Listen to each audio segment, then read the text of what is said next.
This is Empty the Bench with Tom Albano. Uncle Steve, with all of his money and wanting to be the new age version of the classic "Bye Everybody" George Steinbrenner Yankee, you're telling me he wouldn't put an offer in for Judge? Nick Morgasen. Or if I should say LA Times or loose assholes, decided to report that Shohei Ohtani is the MVP. He is the greatest player. He should have won unanimously. You assholes. And Nick Fodera. I'm going to raid a farming supply store and steal all the pitchforks and be passing them out on a subway train on the way to the Bronx. Empty the Bench starts now. It would actually be pretty funny to actually have him try to break into a news story saying Trump passed gas and somehow killed Elon Musk. Did you just suggest the title for this episode?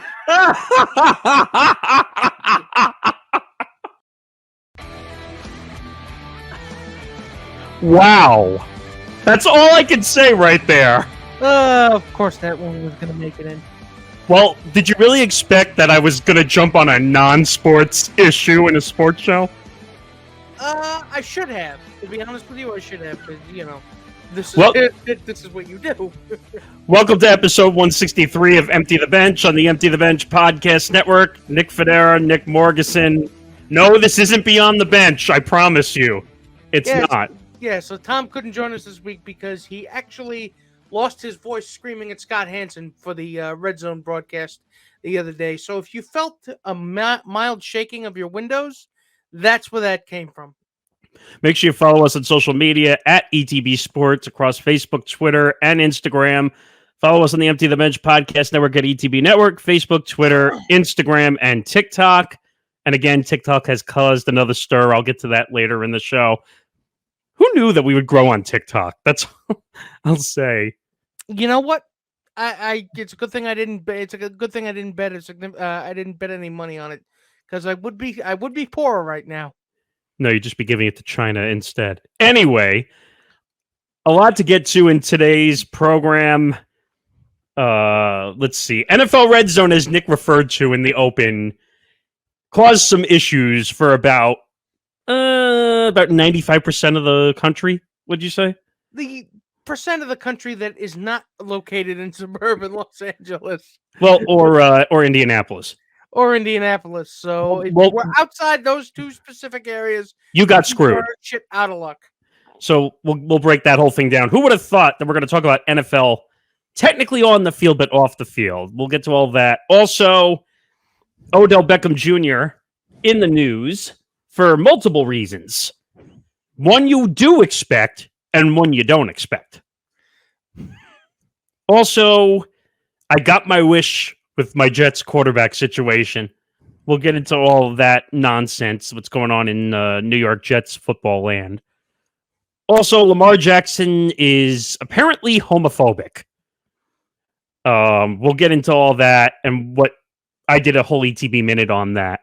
Just hold that little confusion feeling because you'll understand when I explain it.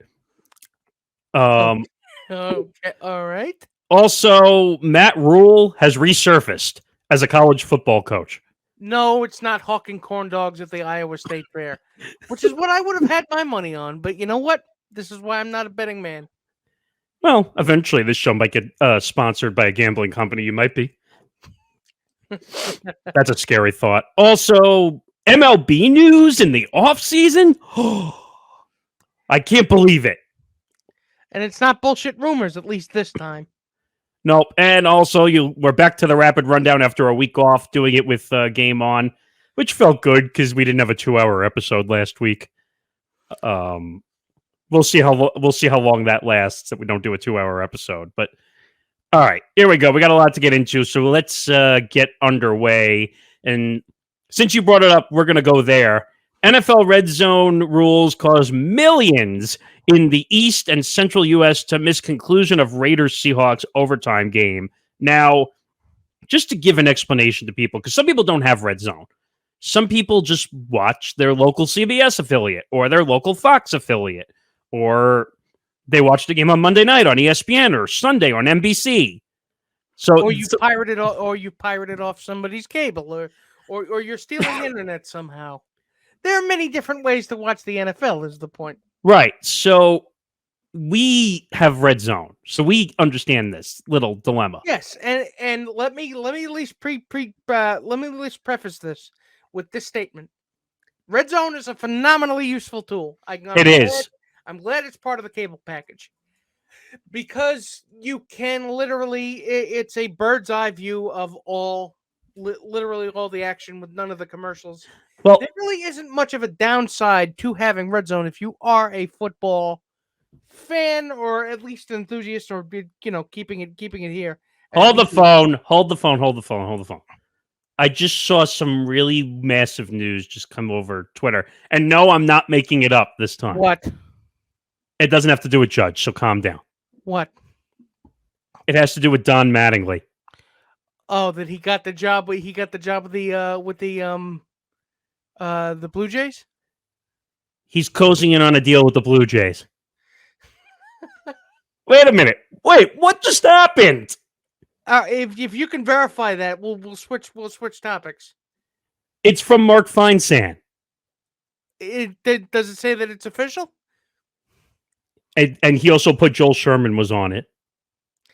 Okay, so but he's going to be the manager, or is he going to be a No, he's a bench coach. So now he's got himself a new job. So we'll get back to the red zone in a second. But we'll get back to red zone in a second. Wait, whoa. I actually had heard that this was going on beforehand, before we started recording, but it hadn't been official yet. So now I guess it's official. I had no idea. I heard that there was rumors going around from Andrew Marchand that he was going to be reportedly part of the Yes Network broadcasts. Him and Jeter, but apparently that's not going to happen now. Yeah, but I believed Mattingly more than Jeter. Yeah, you're probably right about that. But as far as Mattingly goes, I mean, he wasn't going to leave the game. No, and he was never going to leave the game. It was not going to be because he tried to be a broadcaster once before, right? It was not good. And it didn't work out. By the way, just so people don't get confused when this episode comes out, this is breaking news as of us recording this now. So I don't want to hear it when the episode comes out. Why are you saying it's breaking news right now? No, it just happened. Okay? As in it literally just broke as we were speaking. By the way, for Master of the Obvious, this show is not live. Master of the Obvious. That actually would have been a good alternate title for this show. Master of the Obvious. Hey, hold on to that. Maybe we might use it. But yes, so Master of the Obvious, the show is not live. It's taped. Okay? So this is breaking news as it's happening the night before, that Don Mattingly and the Blue Jays are closing in on a deal to make him the club's new bench coach. I'm surprised he didn't get a manager job, to be honest. So am I. I mean, I don't think things. I mean, of course, things didn't end in Marlins land the way he wanted to. By the way, longest manager in Marlins history, 7 seasons. Which we're talking about a team that has won multiple World Series. So what does that tell you about the stability of being a Marlins?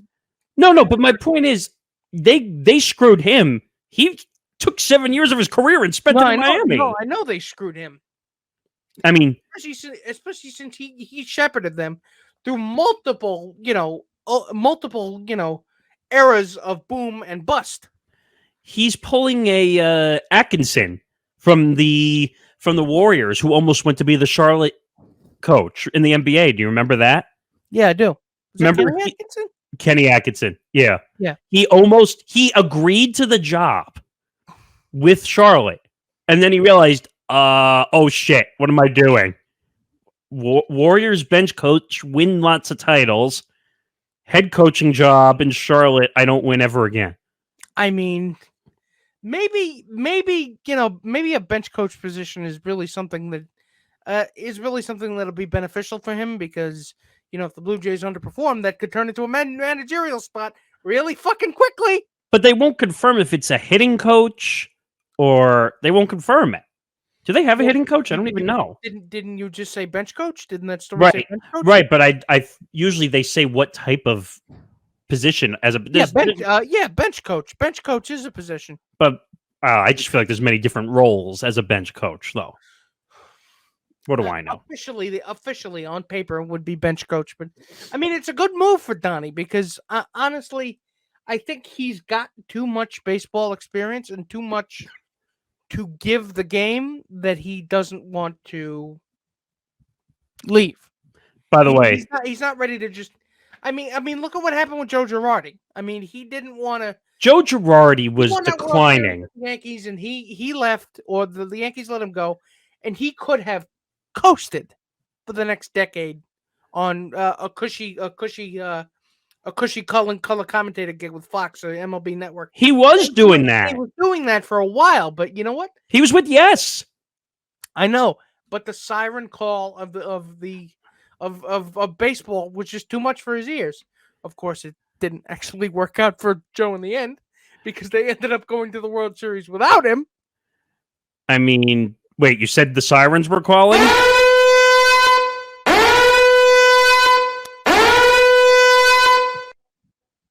I mean, by the way, I'm going to sound those again because we have more breaking news.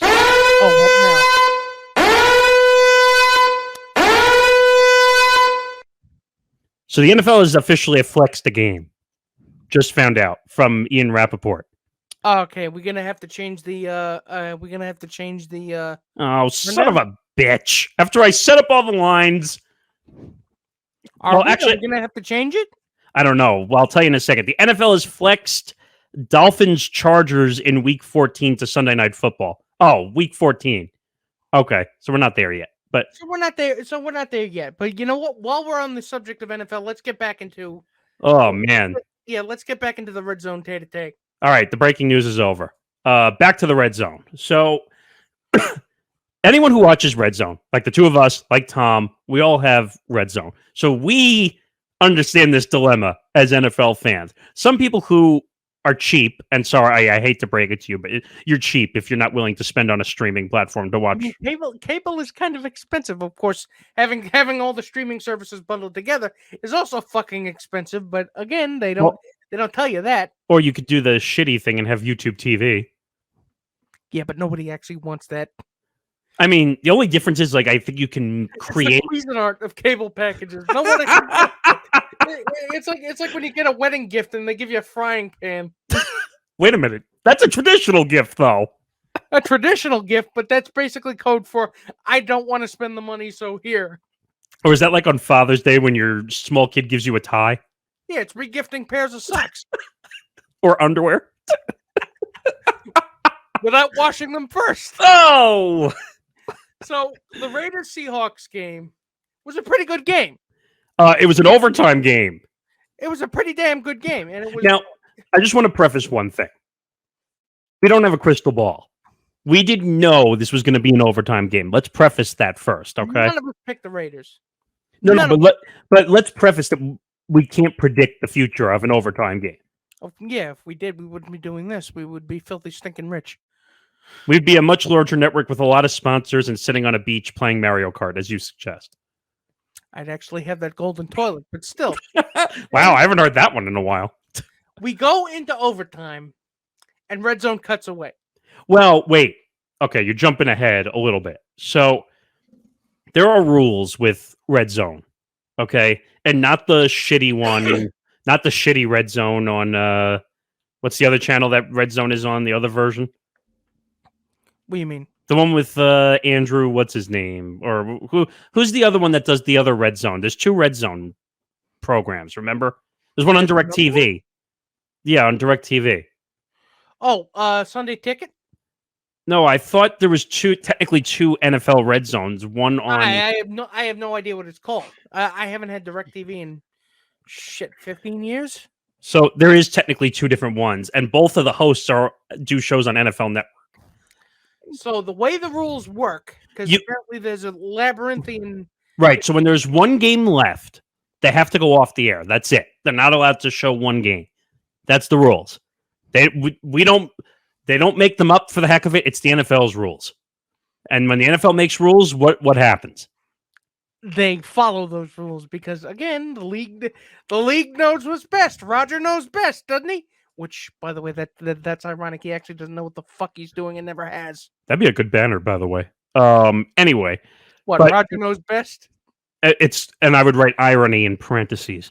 But no, you want to know what Roger knows best? Yeah, that's what he knows best. But to be honest, and so they cut away because that was the only game that was Football Night in America on NBC hadn't started yet. So right, it was the last game of the 4:00 slate. They by rule they technically have to be in the touchdown montage by 7:30. And they're hard and fast with that rule, which is something that I didn't know going in. I know now. But the Raiders Seahawks game goes to overtime, and they go into the touchdown montage. Right, and there's a massive problem. Okay, so I'm going to explain this to everybody because I used to have to deal with radio affiliates when I at my old job running a nationally syndicated show. It's not the same thing, but it's similar. Where if the game is not part of the national doubleheader for CBS, do you know what happens, Nick? It gets preempted. No, it's not that it gets preempted.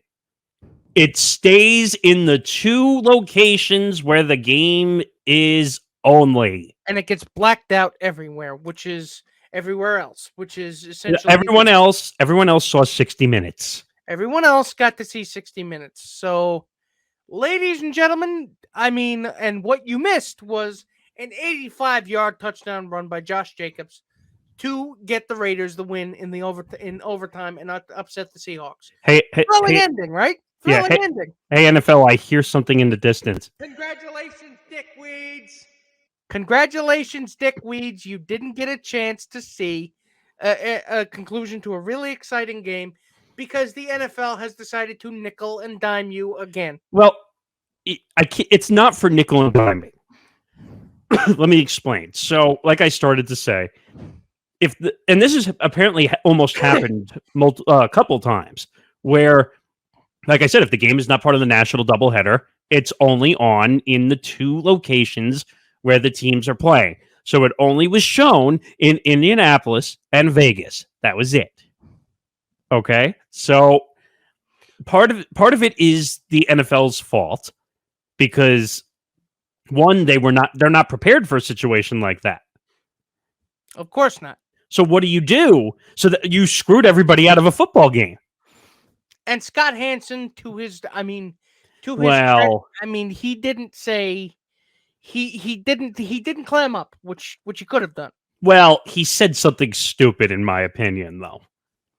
Which, excuse me, and I'll give him credit because, like you said, he could have yelled and screamed at everybody on social media, but Scott's really not that type of guy, and I give him a lot of credit for it because, again, he's doing an 8-hour broadcast every day where he can't leave the podium and go and use the facilities during it.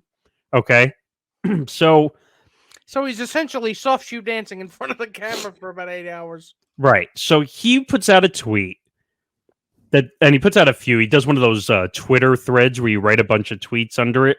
And he wrote, "I found out after the show that CBS was not carrying the Vegas versus Seattle OT nationally. I will try and explain how we are told to handle our end of show protocols in a separate post. For now, please believe me." So then he goes on to write, and first of all, he lost me on that first sentence. I found out after the show that the game was not part of the national. I understand that though, because he's in the studio. He probably doesn't have any. Yeah, but Nick, he probably doesn't have any control or even knowledge of what happens outside those four walls. Nick, you're telling me that he doesn't look at an NFL schedule beforehand? He works for the NFL Network. You look at the NFL schedule, but he can't see. And the schedule says 60 minutes, but again, he didn't.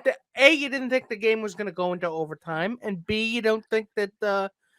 I don't think there was anybody with a television feed, with a terrestrial television feed to tell him 60 minutes is actually on. We better stay.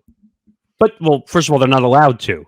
That's part of. But again, the problem is with the NFL proper. The reason why you didn't see the game, and it's completely counterintuitive to me because you would want people as So many stay on your eyeballs as channel. possible.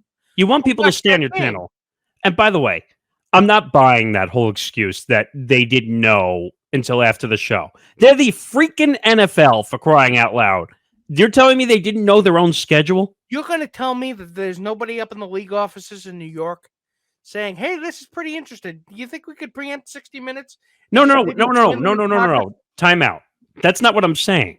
I'm saying that for him to say that he didn't know that the game was not nationally televised until after the 8 hours. I told you, though. I mean, there are a couple of good reasons why he might not have known. But the problem is not your problem should not be with Scott. I actually, you know who I blame? I blame the director and the producers behind the scenes that didn't tell him when they were getting to the end. Scott, you might want to tell them that the game is not nationally televised. Then again, where would that leave, the national audience outside of Vegas and in? But you just lied to the audience, though. So let me ask you something. Would you rather lie and make it look like it's a situation that's happening, or would you not? That's my question. Honestly, I would at least talk to the league about. Look, if it's an overtime game and if it's the last one, at least give us maybe like 10 minutes. But they can't. Unfortunately, they couldn't. That was the problem. And by the way, for most people who don't understand the international side of this as well, for international rules, they don't have to turn it off. Yeah, because there's no 60 minutes. So No, it has nothing to do with 60 minutes. It's because people don't have other ways to watch it outside the country.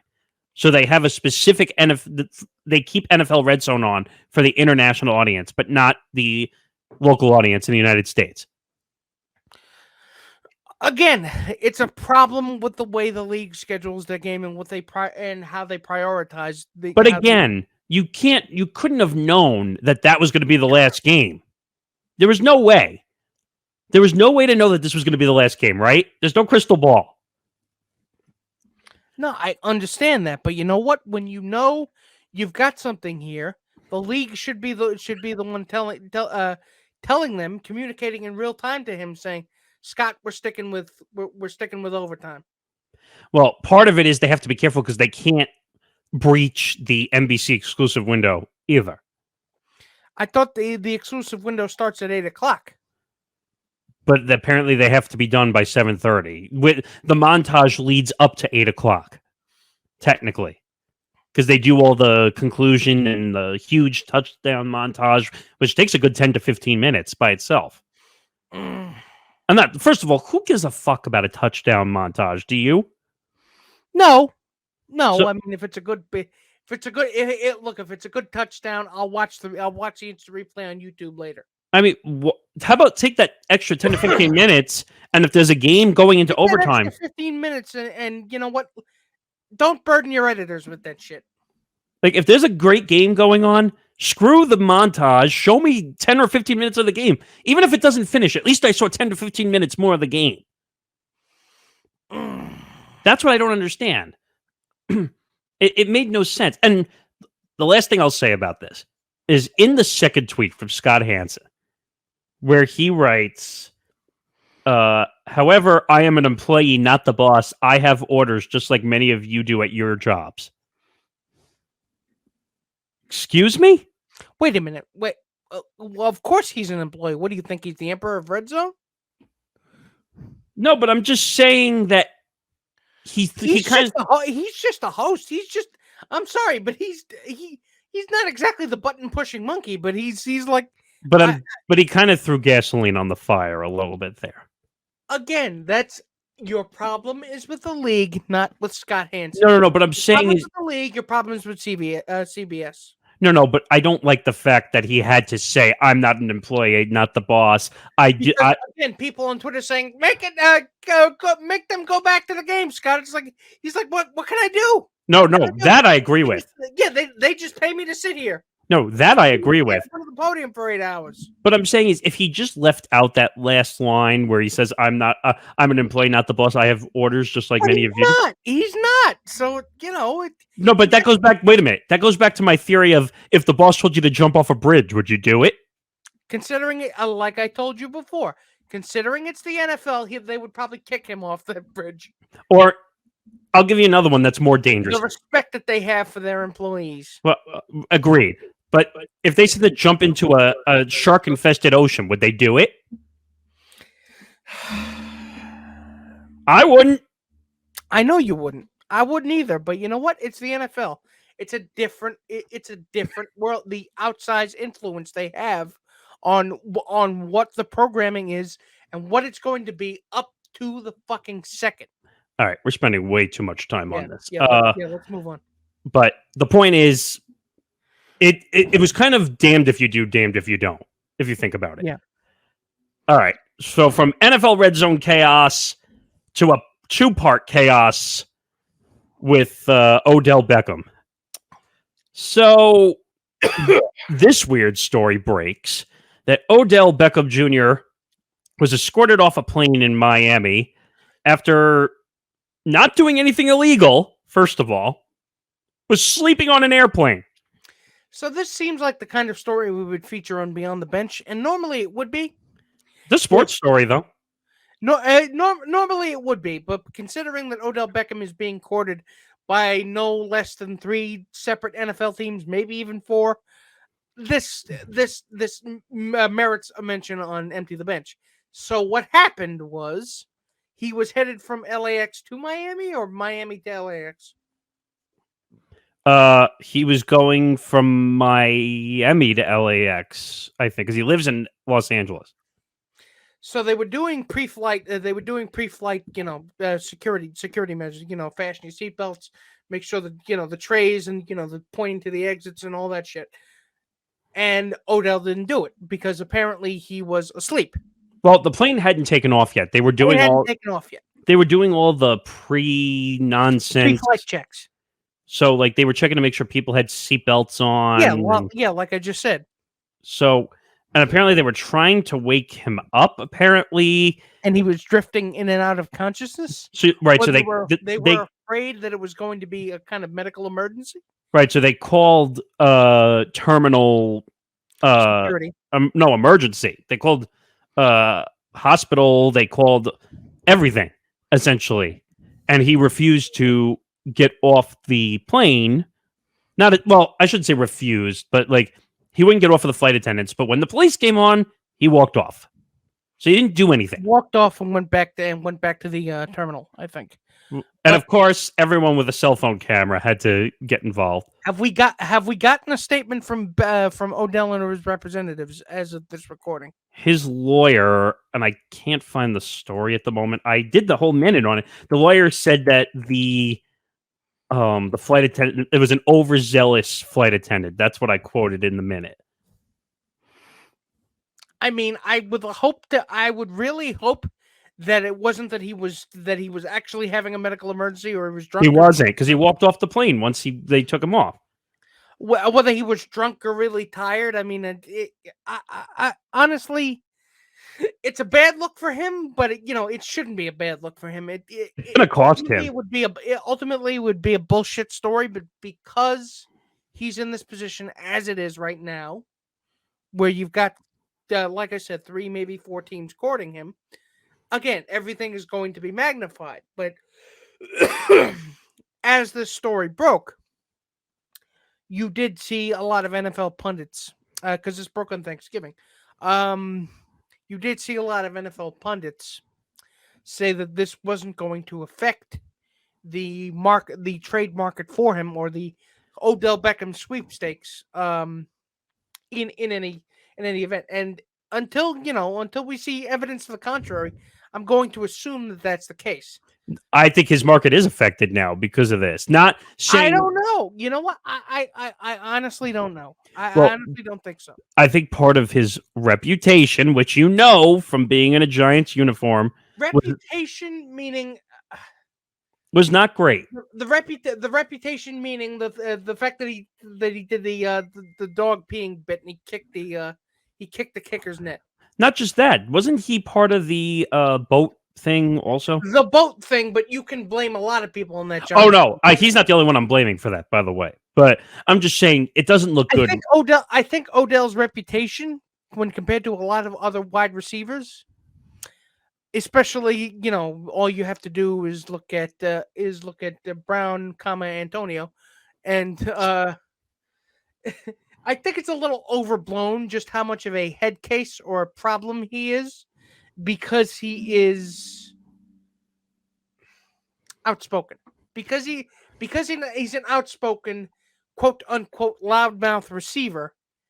Again, he's given the automatic designation of cancer, even though his team of clubhouse cancer, even though his teammates really don't have anything but nice things to say about him. Yeah, but here's the problem, though. Like, he's doing all this nonsense off the field and all this stuff, but he's not on the field producing. When you're producing on the field, then you get away with a lot of nonsense. Look at Antonio Brown when he was on the field as a star.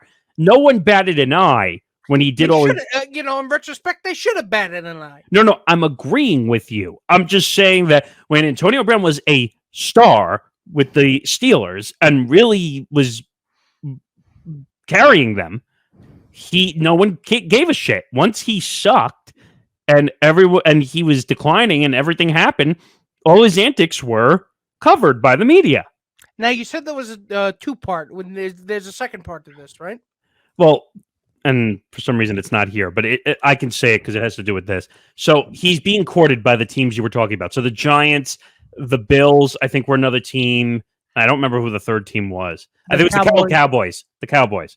The Giants, the Bills, and the Cowboys. Apparently, there's a fourth team, but it's a mystery team.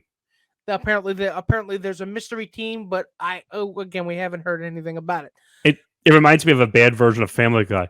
Oh wait, it's the mystery box. Wait a minute. Mystery box could be anything. It could be a box. Wait, did you say the Browns? Did you say the Browns? Yeah, it could even be the Cleveland Browns. He was already with the Browns. Exactly. Could even be the Browns. God.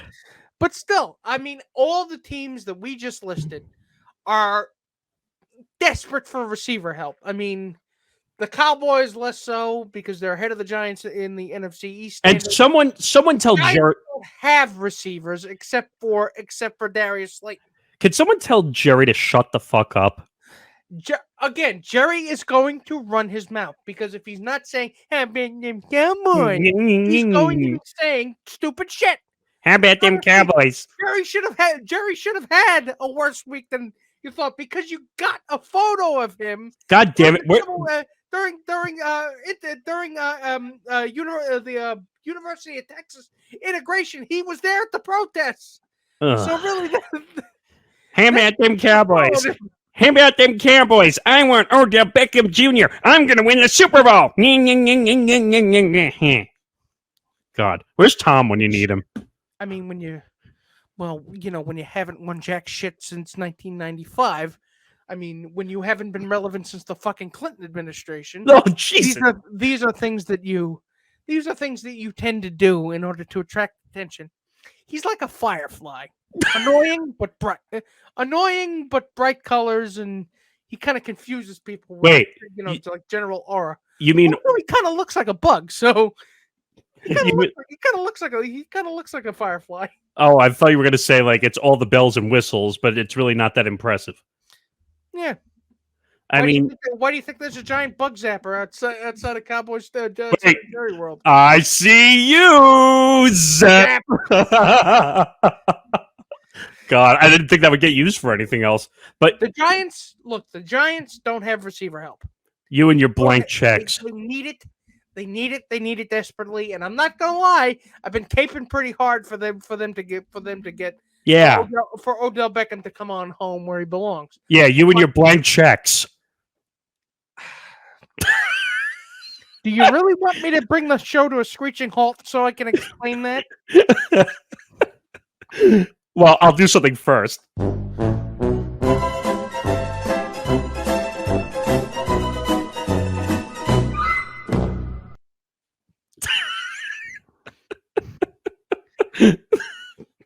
I'm just saying, in my desperation, I would have given him a blank check to come back. But you know what? I'm not the Why? I'm not the one making the decisions. Wait a minute. Hold up. Why would you give him a blank check? He's not worth a blank check. So says you. He's not even a number 2. Well, first of all, the Giants don't have a number 2. They don't have a number 2, a 3, a 4. It's debatable whether they actually have a 1 or not. All I know is that it's not helping his cause that he got escorted off a plane in Miami. Now, first of all, he's not healthy yet. He's still not healthy. He's not healthy yet. And he's not playing this year. Any of those teams that sign him or are, rumored to sign him are going to be signing him for next year because he's not going to be in football shape until mid-December, maybe even late December. So it's going to be for a potential playoff run plus all of next year. Right. And the thing is, the Giants would be wasting their time bringing him in. He's not helping them. He's not. How is he? You're not explaining you haven't given me one legitimate reason besides being back in a Giant uniform why he helps that team. Because they need help. They need literally anybody who can catch a football. Well, I'd rather have Daniel Jones than my quarterback, Zach Wilson. But we'll get to that a little bit later. Yeah, we'll get to that in a few minutes. But from one team in that division to another team in that division who decided to do one of the dumbest things I've ever seen in the history of commemorations. Outrage at Commanders over Sean Taylor Memorial. Now, there's a lot of problems when we all saw this, okay? So if you may, all of you listening, all of you watching this episode right now, close your eyes for a second, if you may. Now, when I hear when I say the word Sean Taylor Memorial, what is it that you're picturing in your head, in your mind's eye? A statue? Precisely, a statue, a commemorative plate, a maybe even a like a tasteful fountain or something like that, something named after him. Mostly a statue. That's what we say. Mostly a big ass bronze statue because everybody in the NFL you're basically fitted for a bronze statue when you join the NFL. Even if, well, I mean they're the Commanders, they don't really have much to root for outside of 1991, but still. Unless you're Jerry Richardson, the owner of the Panthers who lost his statue. Exactly. But you know what? They didn't give Sean Taylor a bronze statue. They gave him a fucking mannequin. I mean, and you know what's even worse? Wait. Department store mannequin. Wait. Lucite glass. Wait. With his jersey. Wait. Let me say this because this is even worse. They gave him soccer cleats. They're not even that's not even his equipment, not his jersey. It's 2022 U.S. soccer cleats and 2022 World Cup Adidas soccer cleats. Are you kidding me? Now, I really don't have my expectations for Dan Snyder are, you couldn't even limbo under that bar. It's that low. I mean, wait a minute. Look at all the failure. What? Jesus. Muffin basket bike riding Christ. I'm gonna do it again because it's so bad. All the failure. It's disrespect. It's disrespectful to everything that Sean Taylor did for that team. You don't have his cleats?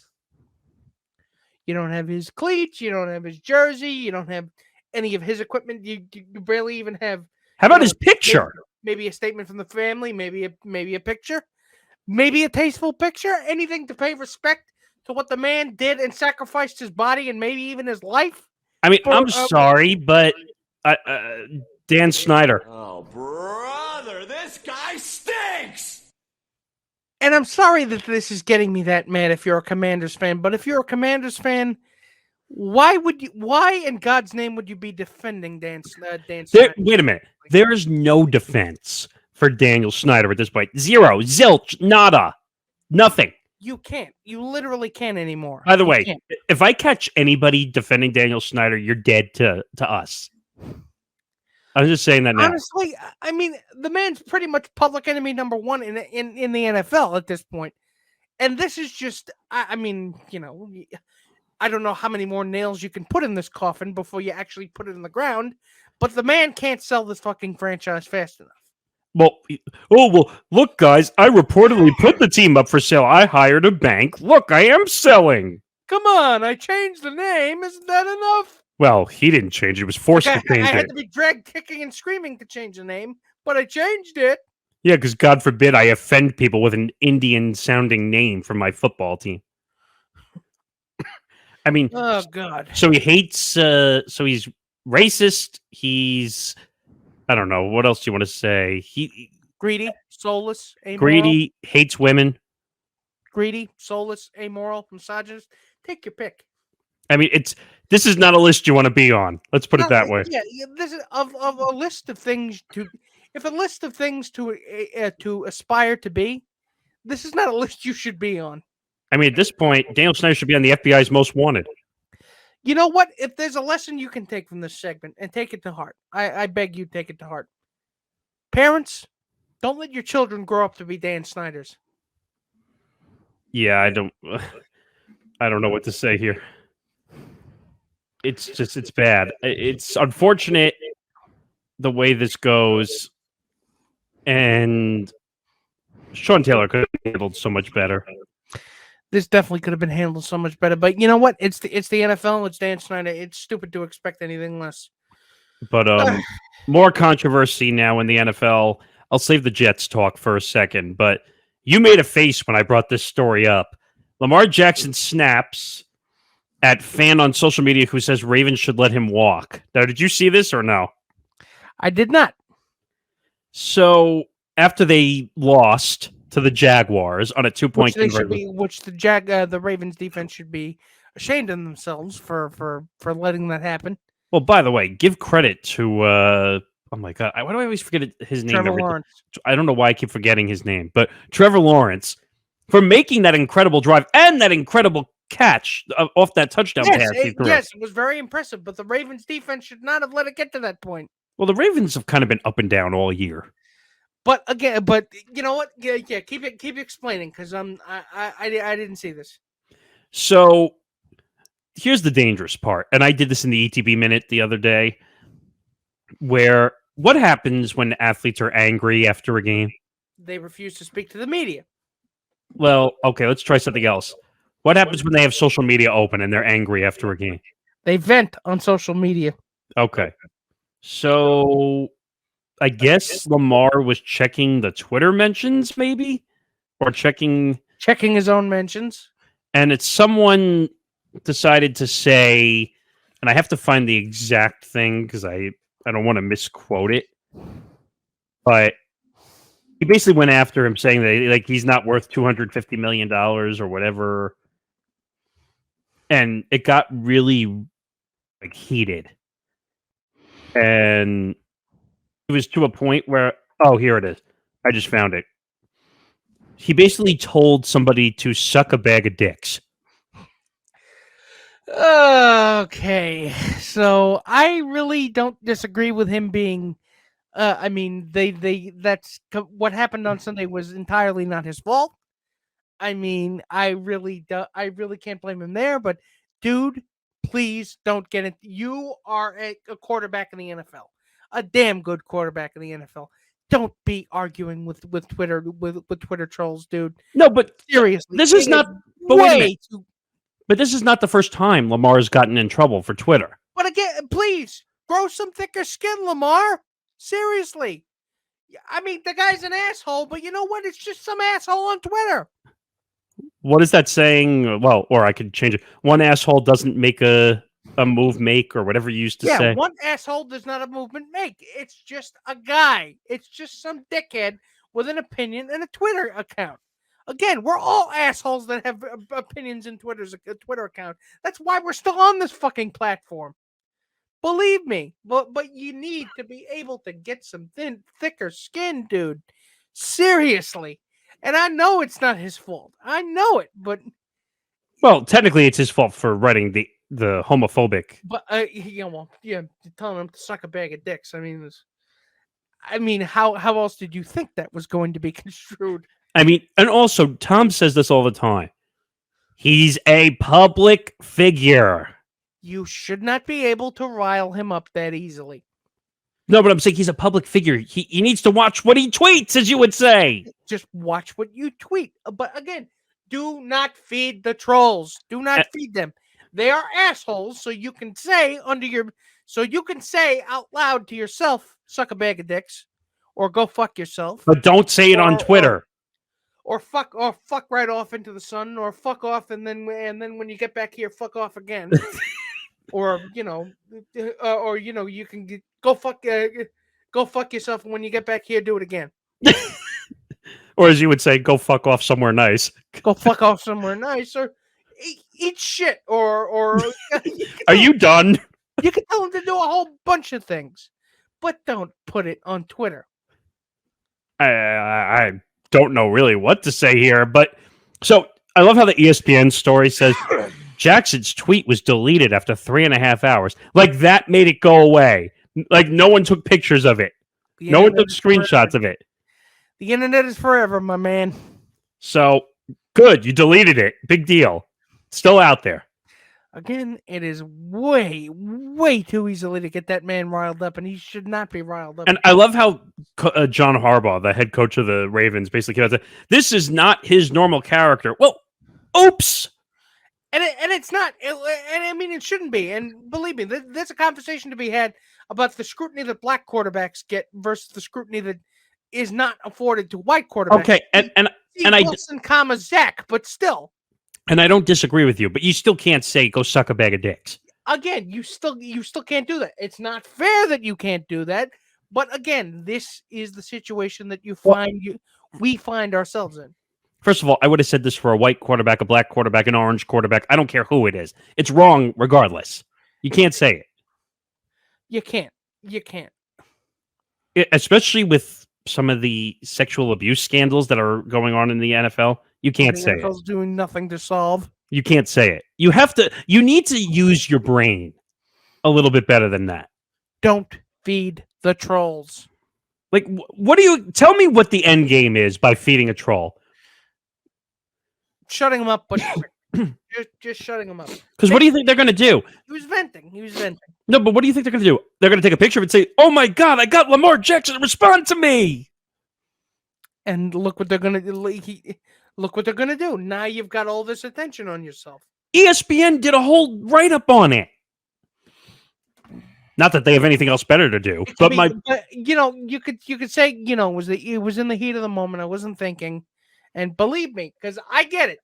A lot of times when black quarterbacks get scrutiny that they don't deserve, sometimes you feel like you want to choke. Sometimes you feel like you want to choke a motherfucker. But that's no excuse. But again, they're held to a higher standard. But again, this is a game we play. C'est la guerre. And the worst part is, the NFL will do nothing because he's a star. I think they'll find him. No, they won't. If they haven't found him already, they're going to find him. You won't hear about it, though. They won't suspend him, but they'll find him. He should be suspended. He should. You can't say homophobic slurs. You can't do it. Even though I feel like, and I'm not defending it in any way, but I feel like everyone says that phrase a lot.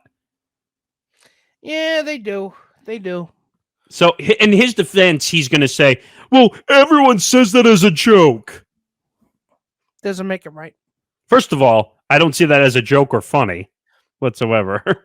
You responded to a Twitter troll and said, suck a bag of dicks. You don't know what his sexual orientation is. Right? I don't know. Just bizarre. All right. Let's move on to the Jets. I can finally get this out of the way. Hallelujah! It finally happened. So Mike White is, I would imagine he's now your starter for the rest of the year. Is that right? He should be. He threw for 300 plus yards. He threw for 300 plus touchdowns, and you do have to realize it was against the Bears, so you're grading him on a curve, but still. Okay, but he's willing to throw the ball. He's willing to throw the ball. He showed a poise out there and a willingness to take, not necessarily take chances, but gunsling a little bit. But listen to these numbers, okay? And I know it's partially on a curve because of the Bears, but the NFL is still NFL regardless, right? Still have to win. Yeah. 22 for 28, 315 yards, 3 touchdowns, no picks, 1 sack. That's a damn fine performance. Over 90% QBR. That's a damn fine performance, and I think Mike White was waiting for that opportunity. And by the way, total RTG, the rating, 149.3. Oh, his rating. You talk about the TV ratings. Oh, no, complete overall rating for his game. Yeah. 149.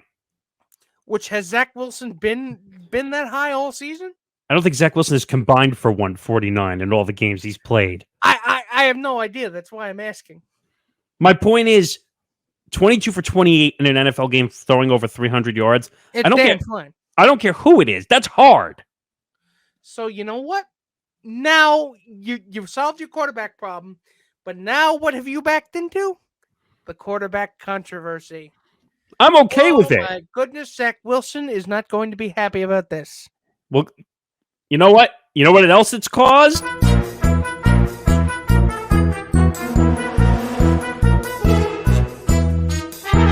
Jets country, let's fly. Wait, I had what did I have? I think I have it here. J-E-S-T, just. Oh no, I do have it. Jets Nation, take flight. So I don't know if you saw Zach Wilson on the sidelines on Sunday, but he was staring fucking dead. He looked like the Star Wars character with the hood up. He did. He kind of looked like a Sith Lord with the hood on and the 1,000-yard stare. It's like what are you doing? Playing backup quarterback and turning to the dark side? I don't. Hey, if he had a hot dog, he would have been Mark Sanchez. Mark Sanchez, I don't think could look angry a day in his life. He was way too laid back for that. He was way too Cali boy for that. You know what the worst part is? Mark Sanchez is way better as a broadcaster than Zach Wilson will ever be as a quarterback. Mark Sanchez was better as a quarterback. At least he took the back-to-back AFC Championship games. I would take Mark Sanchez out of the booth right now as a starting quarterback over Zach Wilson. But now you've got to commit to Mike White. I mean, I'm all for it. You know that. No, I know. I'm not saying you. I'm saying Robert Saleh. Well, Robert Saleh. Ring that bell now. Now you can't be wishy-washy about this stuff, Robert. I'm telling you right now. I'm raising the alarm.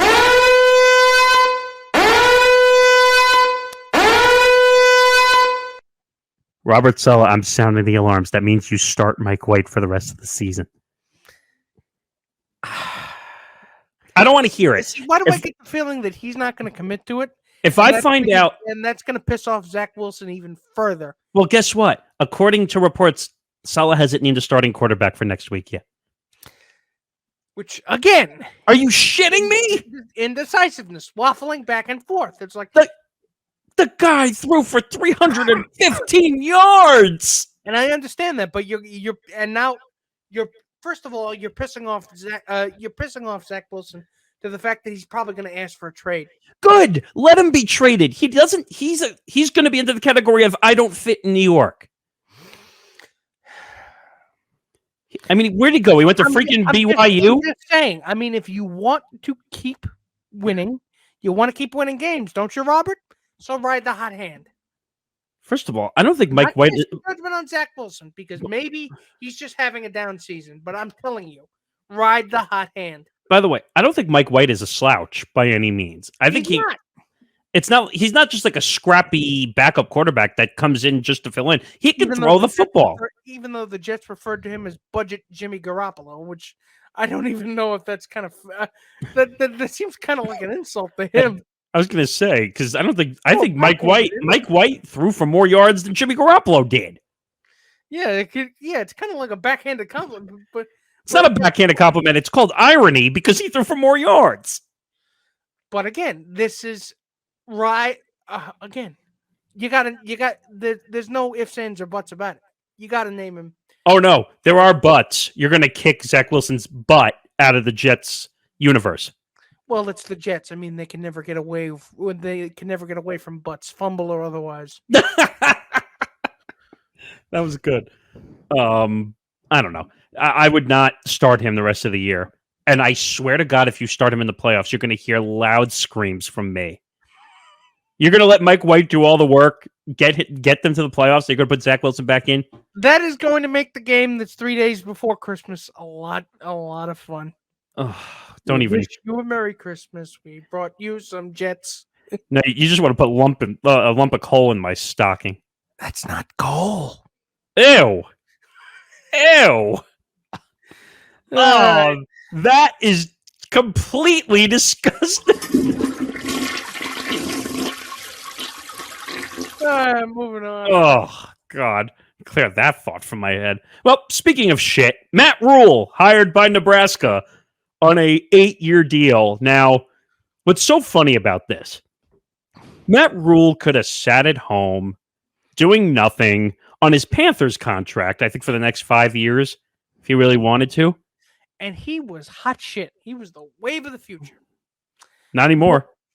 But then everything that he ended up planning went up in smoke because the man was just about as effective as an NFL head coach as fucking Urban Meyer was. So. Wait.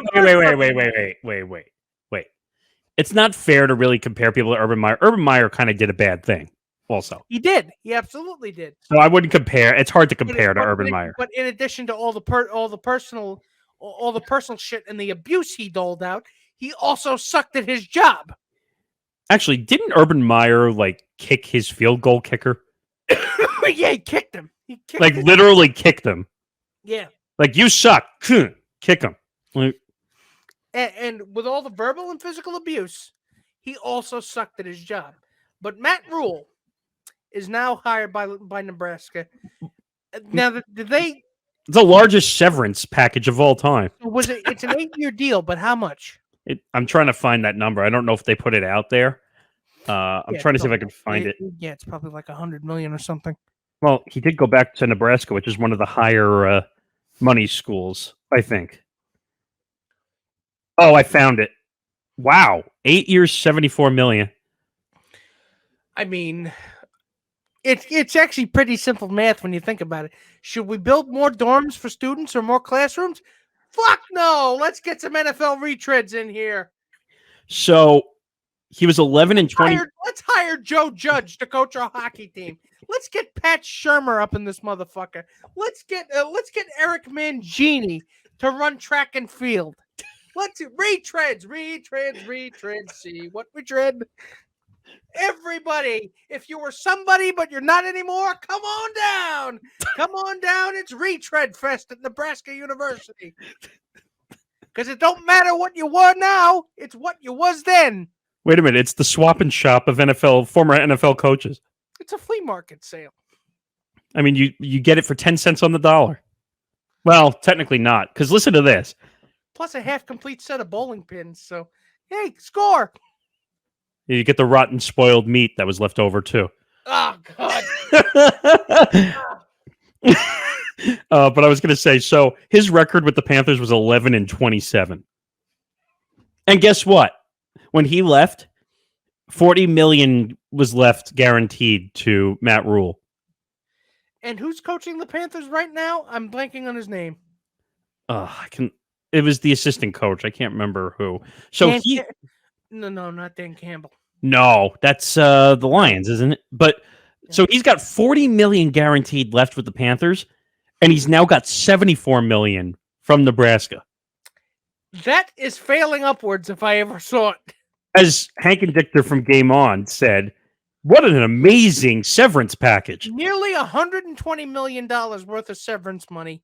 And all he had to do... Well, no, not $120 million. The $40 million is severance money because he... The $40 million is severance money on top of the 70-something million he's getting in the 8-year deal. So, by the way, Steve Wilkes is now the head coach of the Panthers. Okay. But think about that. $40 million on severance. He could have sat home if he wanted to. He really could have. You know what? I guess it just wasn't enough for him to be terrible in the NFL. He also has to be terrible at college football. Actually, he's better in the college game. You know what? It could be because John Harbaugh. I mean, Jim. Oh yeah, sorry, Jim. But yeah, Jim Harbaugh, he built something in Michigan that can actually be sustained, and I didn't think it was going to last this long. I'm trying to look up his numbers because his contract was huge. He's got one of the best teams in the nation in Michigan. They're ranked 3rd, I think they are. Wow, so Harbaugh's contract is only 5 years, $36.7 million. That's it. Yeah, to build one graduating. Oh, that's an extension. Okay, never mind. He's been there for a while. Actually, I'll get you. Michigan is ranked 3rd. Is ranked 3rd in the nation as of this recording. So, and they just came off beating Ohio State. But and if you know anything about Michigan, beating Ohio State is pretty much the reason why they hire you. That's the rival game. But you're leaving out one obvious name that was horrible in the NFL and went back to college. Nick Saban. Nick Saban, who failed massively with the Dolphins. Like, as worse a fail as you could ever see. And look what happened to Nick Saban when he went back to college and coached Alabama. Greatest college coach of all time. He went to Alabama and became Emperor Palpatine. I mean, you have to admit he's the greatest college football coach of all time. I mean, yeah, I don't have to care for him, but you know what? It's college football. Holy crap. 8 years, $93.6 million for Saban. Then again, the money that Alabama brings in. Well, because of their football program, though, now. It's the reason why that college is still around. Because no one gave a shit about Alabama until Nick Saban came around the premises. Exactly. Well, nobody given a shit about Alabama in I don't know, a good almost 20, 30 years before he'd gotten there.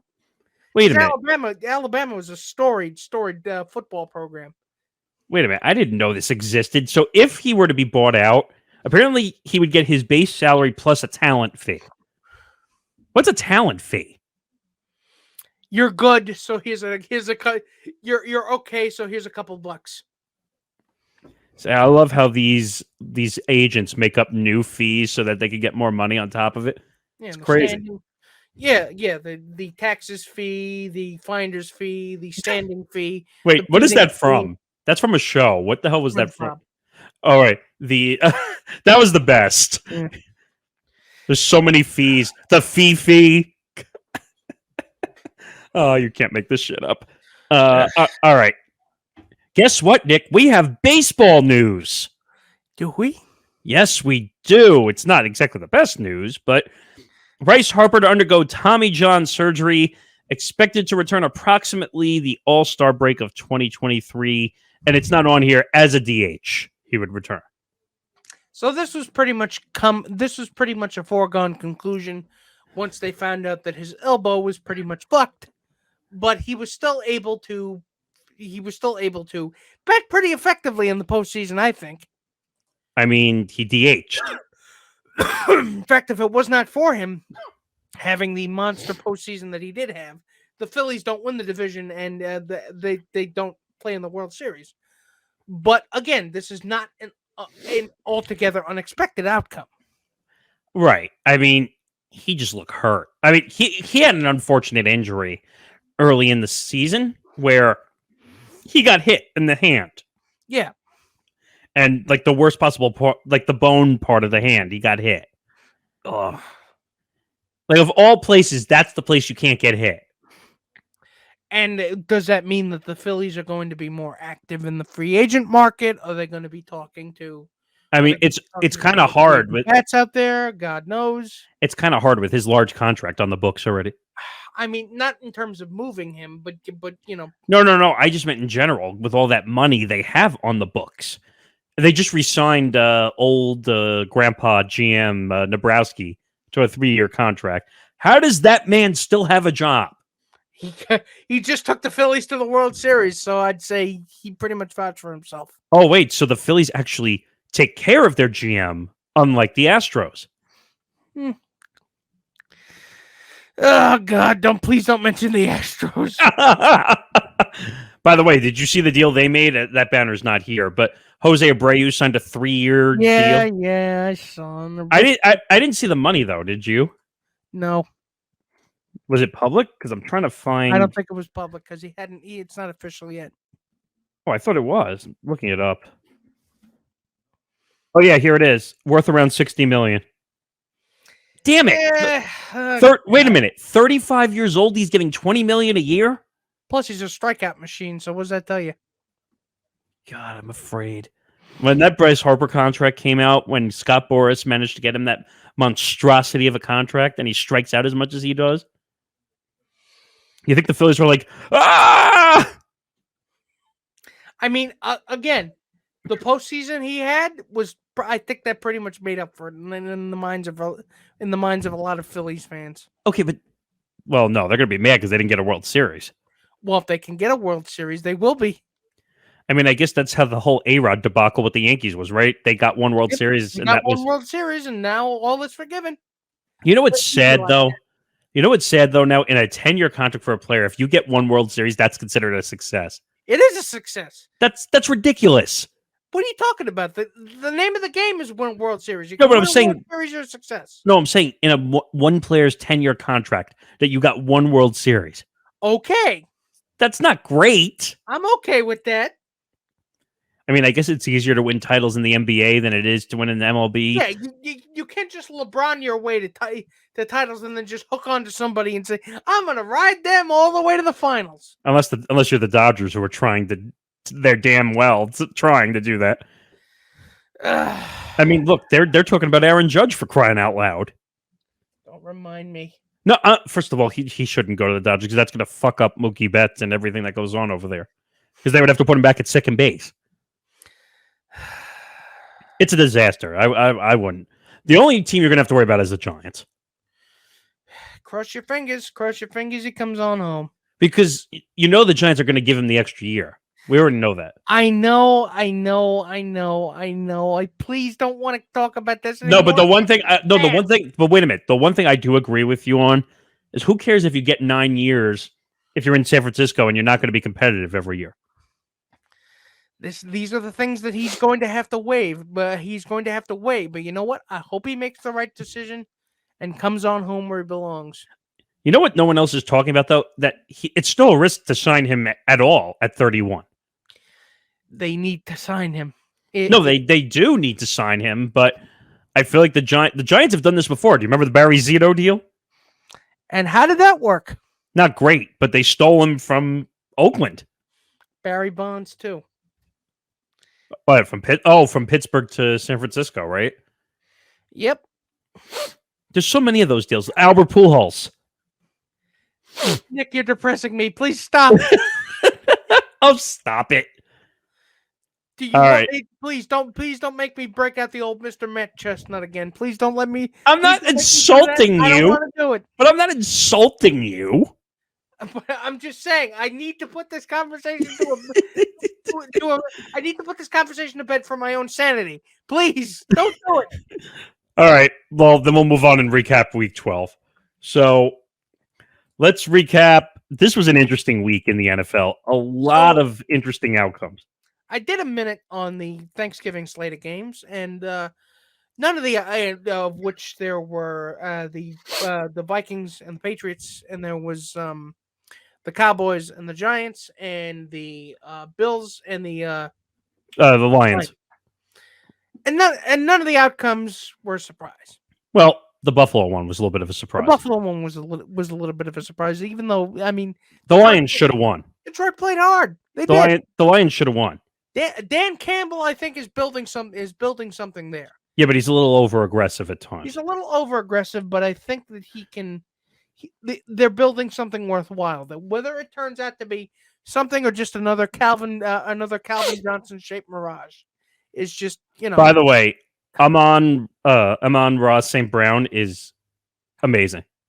He is. He really is. They better not let him walk. They're running back too. Jalen.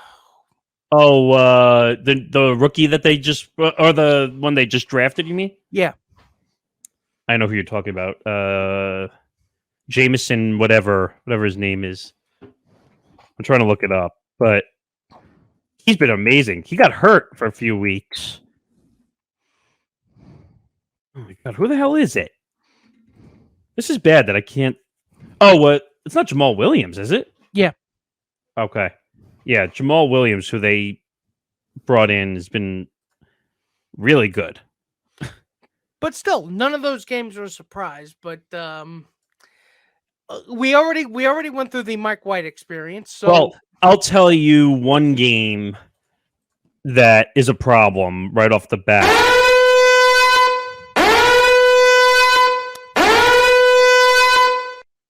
Tampa Bay, Cleveland. oh god, I mean, you're telling me you lost to one of the worst defensive teams in all the sport, Tom Brady? this is nobody in that division is above 500, right? They're the closest, 5-6.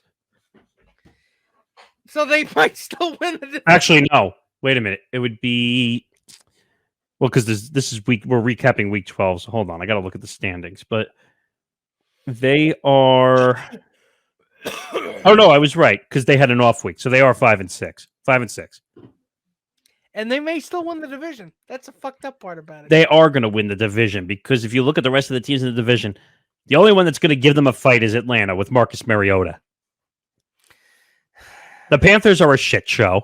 The Panthers are a shit show. You're right. The Saints don't know who their quarterback is right now between Andy Dalton and apparently Jameis Winston just disappeared from the scene. They may just draft somebody. They may just dress somebody in the stadium.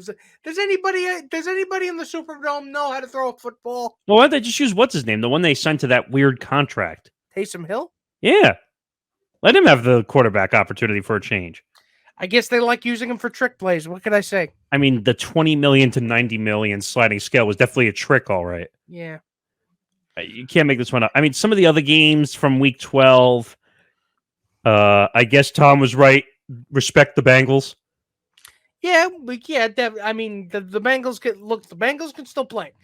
The Rams, however, are Can't fucking play. terrible. They can't play. And their situation is bad. Matt Stafford looks like a shell of himself after winning the Super Bowl. The Packers are pretty much spiraling into the abyss that is the toilet of the NFL. And we just barely covered the spread on that one, 7 points. No one expected 73. The Eagles look nigh unbeatable. No, but no one expected 73 freaking points on Sunday Night Football. And on top of it, Aaron Rodgers gets hurt with a rib injury on top of his broken thumb. So I'm thinking that maybe he might try to cut Jordan Love's breaks. By the way, that throw by Jordan Love was incredible, coming in right off the injury. Again, Jordan Love can ball.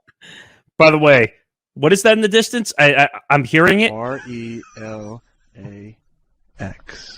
Shut up, Aaron. I've got something else for you, Aaron. The hint is in the title of this show. BENCH. Or actually, put it all together, and what does it spell? Bench. I was going to say INJURY. Injury. Because he's injured. And by the way, I don't know, Nick, if you saw when he was in the locker room and he gave that, and the reporters were interviewing him, and he's just nonchalantly standing there with a water bottle, drinking out of it. Like, dude, wake up. Your career is in the toilet. First of all, that man's never finished below 500 in his life, so this is all a new experience to him. But I love how he's just yeah, well, I don't know if that's how it really goes. Well, then how does it go, Aaron? You tell us how it goes. Are you really sure you should have come back on this one? I mean, go ahead, Aaron. Let me hear it again. RELAX. Shut the fuck up. No, because the solution to the Packers' problems are, it's literally just 4 letters away. LOVE. And it ain't brotherly love, and it ain't self-love. It's Jordan Love. Ironically, they played brotherly love. There was no brotherly love, though, on that matchup, to be frank. Nope, definitely not. Just some of the other games. Miami just totally destroyed Houston in the first half. Yeah, they did. But they almost had to get Tua back off the bench. No pun intended. Just some of the other games. We talked about this before. Jacksonville with a stunning victory over the Ravens. there's a non-zero chance. I have no idea why Nathaniel Hackett has not been fired by now. Wait, you talking about Denver? Yeah. Oh, really? You're talking about Denver? In what country is it? Let's ride it, Broncos country. Let's ride.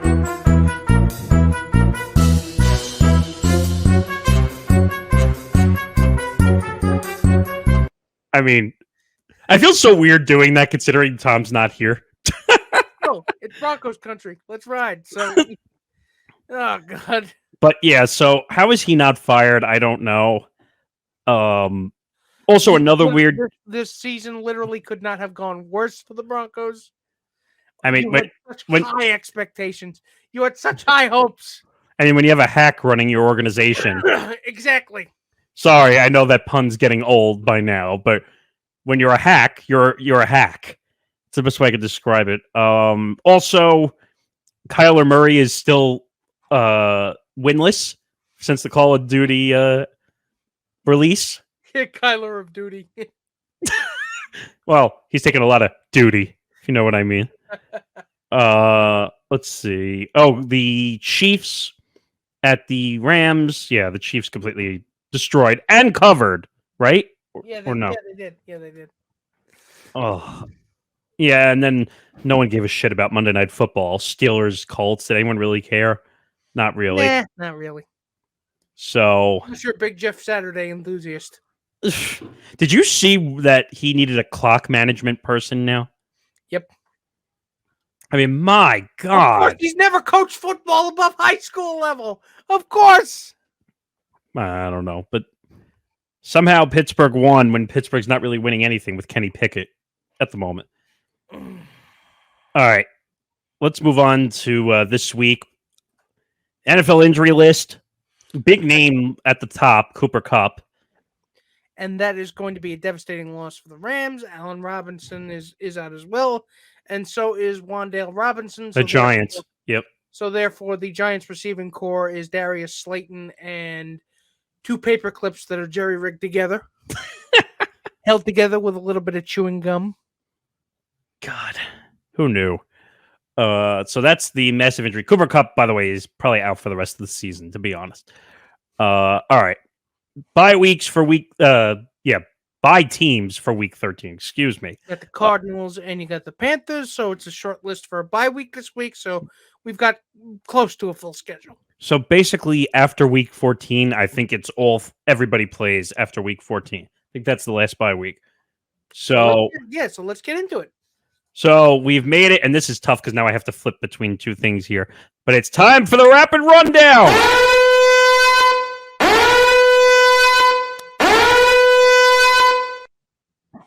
Okay.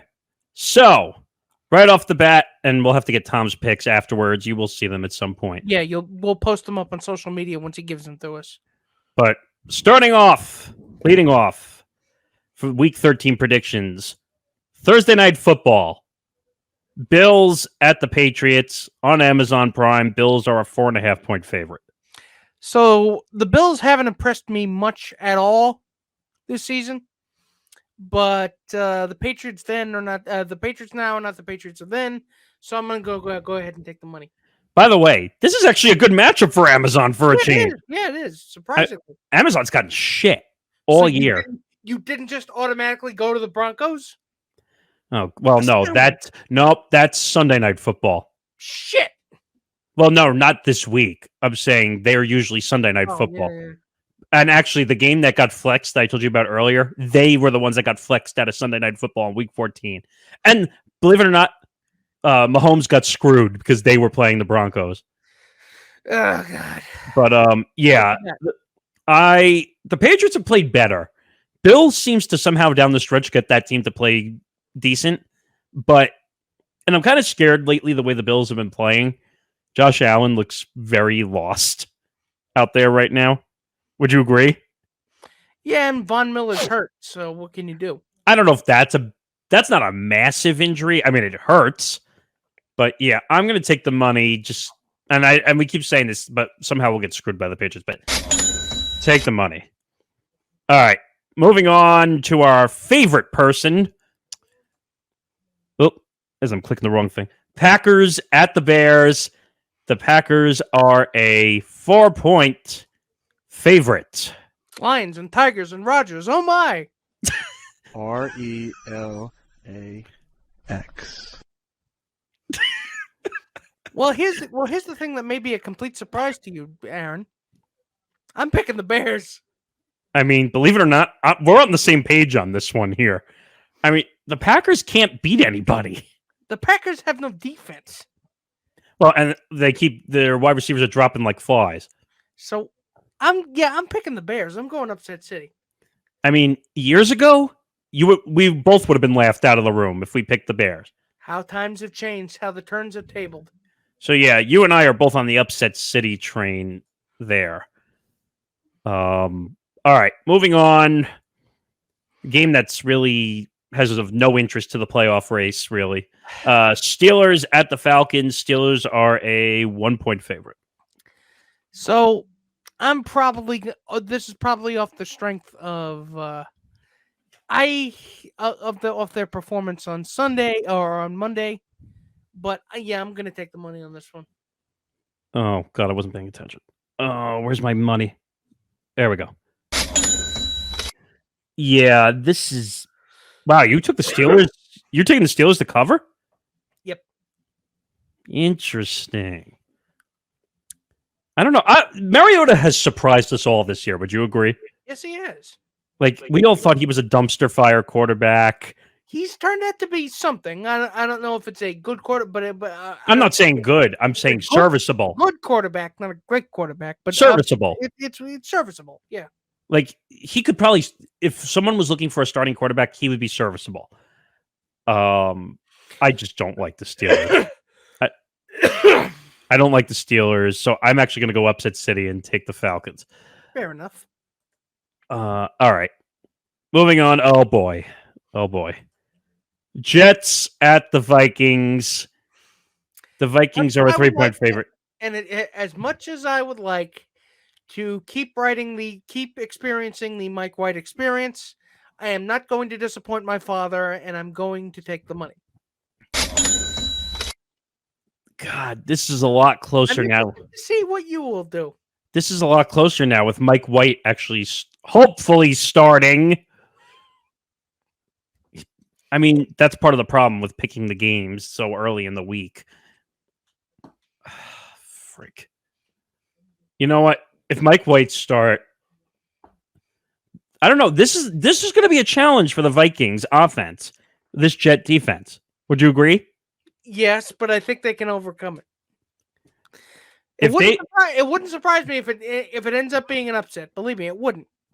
I mean, I got hosed. But I'm gonna pick the Vikings because you know the attachment I have to them. I got hosed last week completely as they destroyed the Bears by 21 points.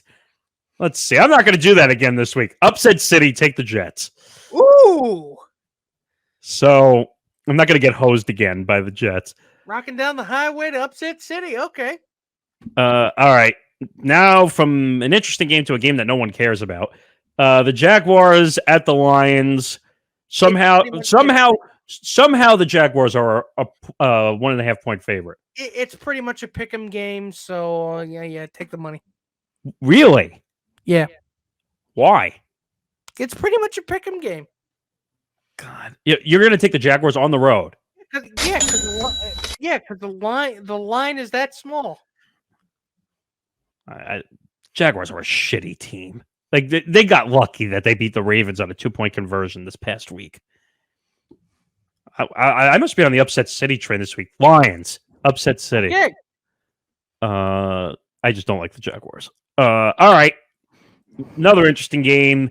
The Titans at the Eagles. The Eagles are a 5.5-point favorite. I think this game's a little more obvious, in my opinion, at least. This game is a little bit more obvious, but you know what? I'll take the Eagles, but I'm not taking that line. Why? I think it's gonna be a little bit closer than 5.5. So you think it's gonna be a field goal game then if you're taking the line? I do. God. Nope. I mean, the Titans have played great, but what's their only offense, Nick? Derrick Henry. And Ryan Tannehill does not make a quarterback make, in my opinion. Take the money. All right, moving on to guess who's back? It's the Browns at the Texans. Deshaun Watson's first game back and playing against his former team. It's kind of an interesting moment because he started off this year into the bench talking about Deshaun Watson and his various legal, his various terrible things that he's accused of doing. Wait a minute, Nick. He technically was not committed of a crime. And now we go into December with Deshaun Watson as the starting quarterback for the Cleveland Browns. The Texans are terrible, so unfortunately I'm going to have to take the money. As much as the whole 99% of the world is begging the Texans to win this game in every way, shape, or form. Would you agree that most of the world wants the Texans to win in the worst way? Most of the world outside of Cleveland, I think, wants to, and outside of Deshaun Watson's family, probably wants to see the Texans win. The one thing I will say is that there is going to be rust involved. Because remember, there will be some rust involved, but I don't think it's going to matter and it's technically 2 years because he didn't play the year before. I know, but it's the Texans, so now we'll see. Who is it? Kyle Allen is the starter over there now? This is going to be a bad game. I'm trying to look up what the total number. Come on, take the money already. Why? It's such a shitty game. And by the way, Tony Busby, you're a fucking douchebag for showing up who reportedly is going to show up in a suite with some of the accusers. I mean, that's really not going to do anything. Because you're spending money to watch the You're putting money in Deshaun Watson's pocket. Yeah, watch the person who sexually assaulted you. That's kind of a douchebag move there. It's kind of fucked up, if you ask me. That's kind of a douchebag move there, Tony. I mean, what are you accomplishing? Just so you could be in the stand and say, "I was there." What, you think you're going to stare him down and all of a sudden make Deshaun throw it into the stands? I wish that could be the case, but you know what? I don't think it's going to be. What is that? I got you. I'm gonna find you in the back of the stadium and force you to do something. Like, you're right. I have to take it here, but I'm not happy about it. Let's put it that way. You don't have to be. It's okay. All right. Moving on to a NFC East matchup. Commanders at the Giants. Commanders are a 2.5-point favorite. Now, let me preface. I think this is wrong. This line is wrong in a lot of ways. Taylor Heineke has played pretty good. He has. A couple of weeks. Even though he thinks he's a Tom Brady wannabe and complaining for a flag in the Eagles game. The Commanders' defense does not really inspire me with a lot of confidence. What do you mean confidence? I'm not even a fan of Commander. I'm not even. I'm taking the fucking Giants.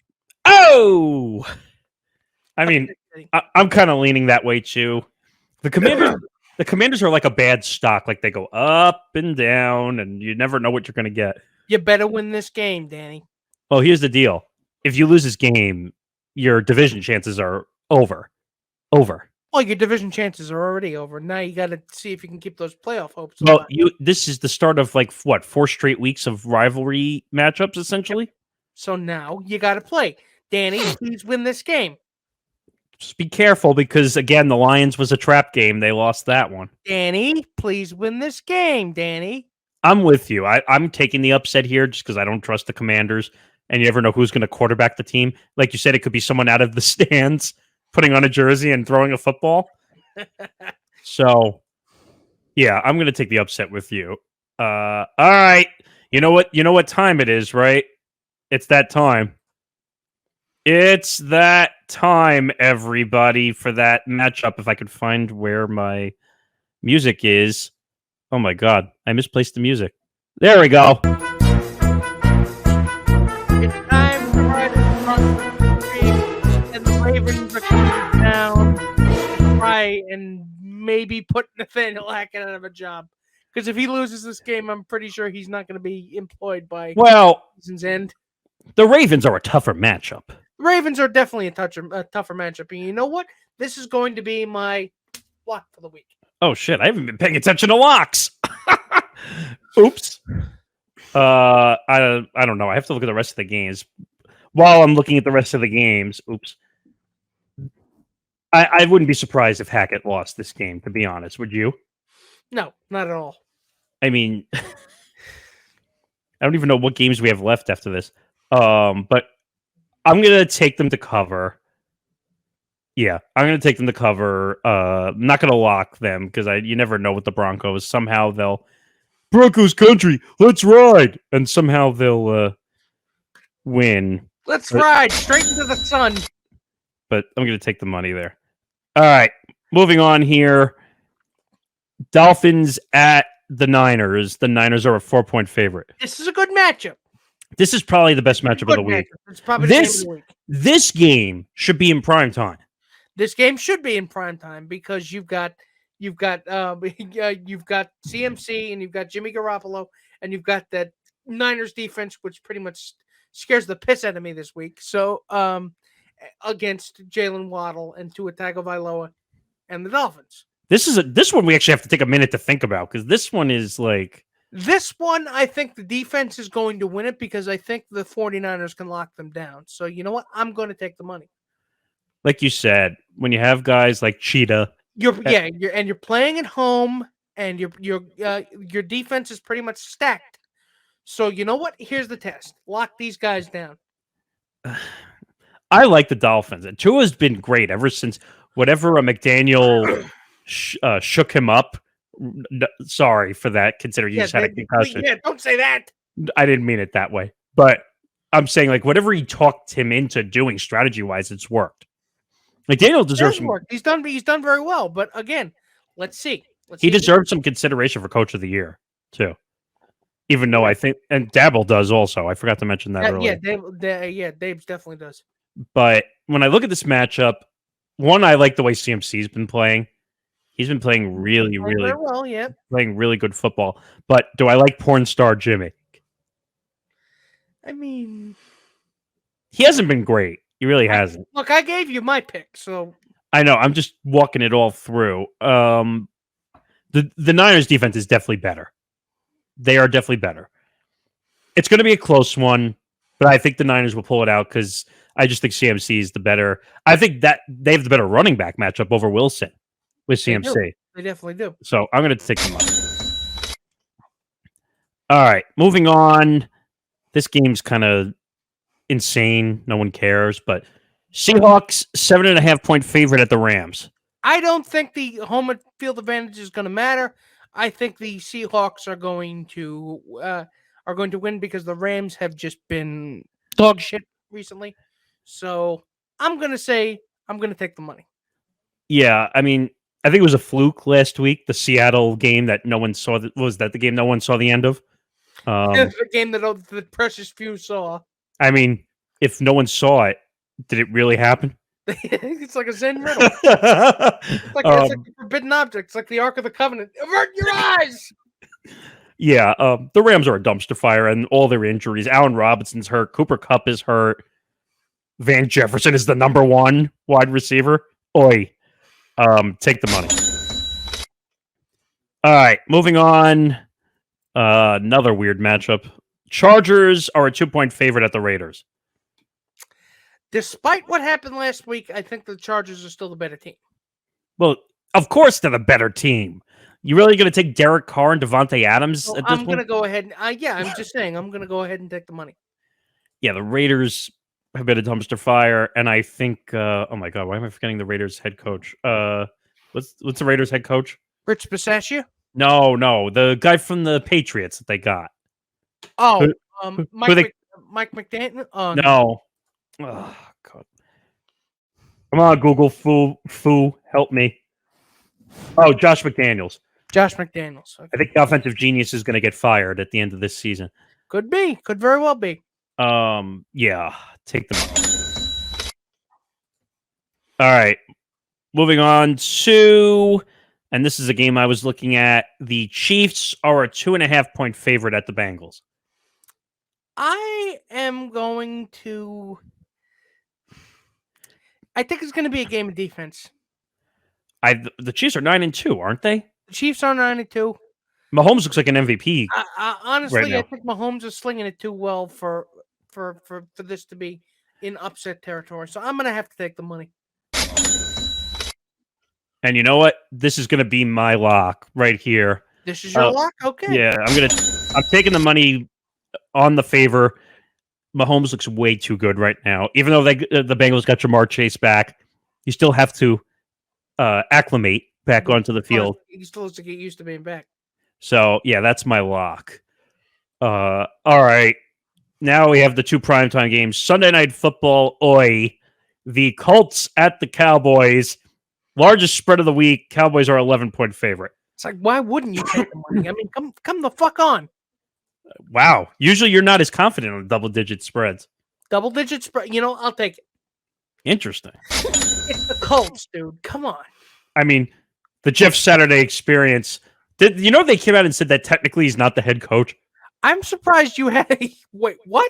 That's the reports that were kind of coming out. Like he's really not the head coach. He's kind of like just what is he, the head football conditioner? Chief football knower? I don't know. I have no idea at this point. But yeah, athlete to field coordinator? What? Well, technically, I told you that's that stupid job where they pay someone who's been in an organization for 10 years. Oh, we'll throw you a little money. Just come in and pump the team up. So you're not the head coach. We'll just create a title for you. How's Grand Poobah sound? Head cowboy. The Grand Poobah of Colts football. Well, think about it. Cowboys and Colts. Head revolver. All right. All right. I'm taking the money. Yeah, take the money. All right, one more game. And actually, believe it or not, it actually has some it has some merit. I think we got something here. Monday Night Football, Saints at the Bucks. The Bucks are a 3.5-point favorite. I would have a lot more trouble picking the Buccaneers if the Saints weren't quarterbacked by the little mystery card from Guess Who. Oh, you mean the mystery box? Yeah, the mystery box from Guess Who. No, I was going to say the mystery box. Guess what, Lois? It could be a box. It could even be Drew Brees somehow. Oh, God. So, yeah, I'm taking the money. I mean, Tom Brady embarrassed himself last week against the Browns. Embarrassed himself, but again, he's playing against a team that really doesn't have a quarterback right now. But would you say that's the lowest of the low for this season, losing to the Browns? Yeah. That's like rock bottom almost. I told you my thoughts. It's bad, but you're right. The Saints quarterback situation, Jameis Winston is probably out buying crabs again that he's not going to pay for. Shit, I forgot about that. It's been a long time. It's a long time since I pulled that story out. Wow. And then Andy Dalton somehow magically appeared from the dead. Somehow. And then that didn't work out. Yeah, take the money. And somehow a 500 record is going to lead the division in the NFC South. Oh, God. All right, so we made it to the end of the show. And look at that. Roughly an hour and 40 minutes. Not bad, timing-wise. But you know what? This is what we try to do. We try to be as efficient as possible. We try to make the best possible show for the people. Make sure you follow the show on social media at ETB Sports, Facebook, Twitter, and Instagram for this show. Follow the Empty the Bench Network on Twitter, Facebook, Instagram, and TikTok at ETB Network. And if I can scroll down and find my little banner here. Oh, it's not in here. Why is that?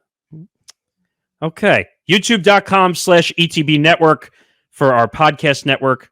If you're looking for that as well. Oh, here it is. It was totally slipping my eyes. There we go. YouTube.com/ETB Network. I promise I'm not blind. I swear. Well, yeah. You know what they do to make you blind. Oh, Jesus. Way to go, Nick. Remember, I log everything in my brain for the next intro. I'm over here, by the way. Wait, that way. I literally have to turn my finger the other way. Ow! Turn my finger the other way just to make that work. Oh. Yeah, but you can follow. You can also follow us on social media. Make sure you follow us on YouTube, Facebook, Twitter, Instagram, and TikTok. And yeah, that's gonna do it for this episode. Wow, we made it through an episode without Tom. Hey, we've done it before. You know what? But we'll be back at full strength next week. So By the way, we didn't break anything either, I promise. we didn't break anything. We didn't set anything on fire. So that's gonna do. We set off a few fire alarms, but for good reason. A few fire alarms, but that's that's par for the course. So for my venerable co-host, Mr. Nick Morgasen, I am Nick Fodera, and I'm saying good night, everybody. Good night, everybody. We'll see you back at full strength next week.